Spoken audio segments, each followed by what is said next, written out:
सूरत मुतफ़िफ़ीन मक्का मुकर्रमा के आखिरी दौर की सूरह है, जिसमें समाजी अखलाकियात और आखिरत के तसव्वुर को बड़े खूबसूरत तरीके से जोड़ा गया है। मोहम्मद असद अपनी तफसीर में इस बात पर जोर देते हैं कि माशी बददियानती दरअसल आखिरत पर यकीन ना होने का नतीजा है। पहला नुक्ता, नापतोल में कमी। सूरह की इब्तदा हलाकत या तबाही से होती है जो उन लोगों के लिए है जो नापतोल में कमी करते हैं। दोहरा मेयार। मोहम्मद असद वजाहत करते हैं कि ये वो लोग हैं जो दूसरों से लेते वक्त पूरा हक मांगते हैं लेकिन दूसरों को देते वक्त डंडी मारते हैं। सिर्फ तिजारत तक महदूद नहीं, असद के नज़दीक इसका मतलब हर वो इंसानी मामला है जहां इंसान दूसरों के हुकूक गज़ब करे और अपने हुकूक के लिए शोर मचाए।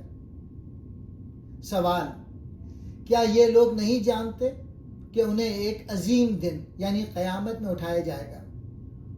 यानी माशी बेमानी की जड़ जवाबदेही के एहसास का फुकदान है।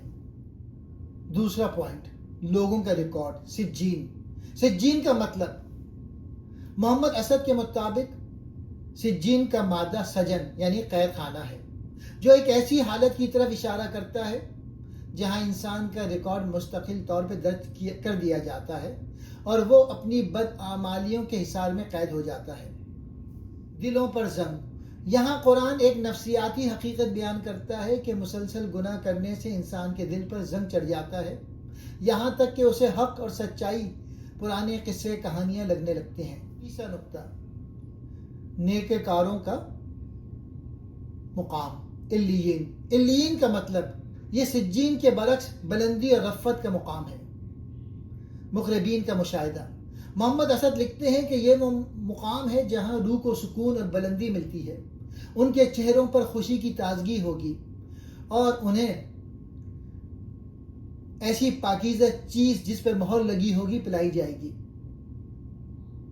मुकाबले की दावत। कुरान कहता है अगर मुकाबला करना ही है तो इस अब्दी कामयाबी के लिए करो, ना कि दुनिया की आर्जी चीज़ों के लिए। चौथा नुक्ता, दुनिया में मजाक और आखिरत में इंसाफ। सूरह के आखिरी हिस्से में माशरती नफ्सियात का तस्करा है। अहले ईमान का मजाक। दुनिया में मुजरिम लोग मोमिनों को देखकर आंखें मारते थे और उनका मजाक उड़ाते थे, उन्हें गुमराह समझते थे। पांसा पलट जाएगा। क़यामत के दिन सूरत हाल बदल जाएगी।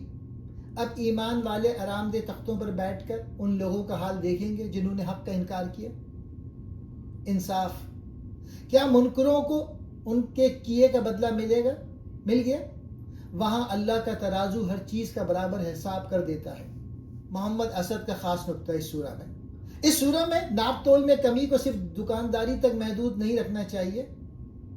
मोहम्मद असद के नज़दीक ये एक इखलाकी रवैया है।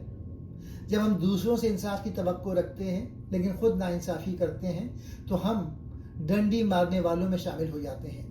यह रवैया उस वक्त पैदा होता है जब इंसान मादी मफाद को रूहानी हकीकत पर फौकियत देने लगता है।